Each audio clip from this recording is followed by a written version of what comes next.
My twin brother died when he was 9. Last night, he came back. I'm still shaken up by everything that happened.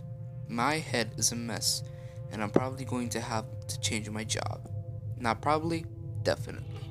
There's no way I can go back to the Lullaby Award ever again. Some backstory first. My twin brother Isaac died when I was 9 years old.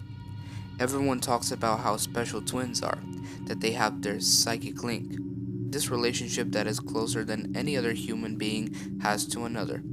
I never felt that way. We were identical, but in appearance only. He was outgoing, adventurous. I was introverted. It used to embarrass me how open he was with everyone. People would assume I was just the same.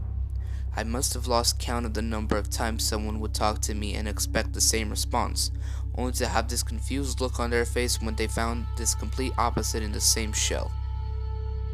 Isaac died on a family holiday. My family took a trip to France every year, always staying at the same holiday park. The best part was the pool, with its slides and inflatables. We spent more time there than at the beach, which was just a few minutes walk away. The summer Isaac died, the pool was closed. Apparently there was an issue with the cleaning system. Whatever the reason, we were told that it was off limits. And besides, the sea was nearby. Who was going to miss the pool? Isaac was devastated. He loved the pool. Wouldn't stop talking about it in the weeks before the holiday. When he saw it was closed, he sulked for most of the first day. But something must have switched in his head, as the next morning he woke me up at 5 a.m. Donnie, let's go for a swim. Donnie is not my name, nor is it an alternative I'm using to hide my identity. Donnie was a nickname that Isaac gave me. We were both big Ninja Turtle fans. My favorite was Donatello, something that Isaac could never understand, so he used to call me Donnie. No one else did, and my parents and relatives all thought it was strange.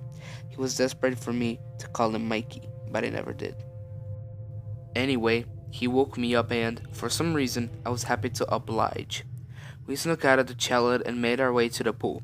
Despite it being closed, it wasn't fenced off or anything, just taped off. I followed Isaac through the barrier to the poolside. See? We can swim! I wasn't quite sure what Isaac was on about. The water was filthy, a deep dark green color that looked as bad as it smelt. I'm not swimming in that, I said. Fine, said Isaac. Be a loser. He climbed up the ladder to the top of the plunge slide. It was our favorite, probably about 5 meters tall. At least it felt that big when we were 9. It was a sheer drop with a little lip at the bottom that would send you up high before you came splashing down into the pool. Probably wouldn't pass any health and safety regulations these days. Watch this, said Isaac. He launched himself headfirst down the slide, something he had done many times before.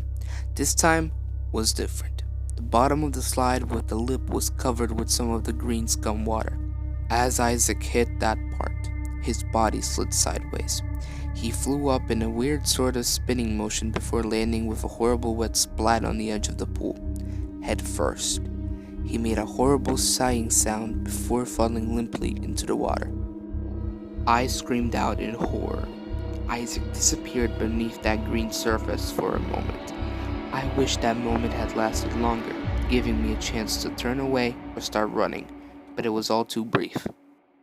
Isaac's body, it was a body by then, surfaced. Isaac stared up blankly at the sky above. His head was at 90 degrees from his body. His neck had snapped, killing him instantly. By the time help arrived, I was a wreck. Even though we weren't close, he was still my brother. I loved him, and he was gone in an instant. The months after were awful. The funeral was well attended, but all the focus was on me.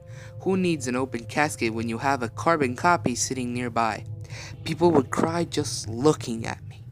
I even found it difficult to look in a mirror for a while. Don't think my mom ever looked at me the same way either. It took time, but I was able to move on. I went through high school and college okay, decided against university. I wanted to start working so I can get money and get my own place, spare my mom from having to look at a ghost each and every day.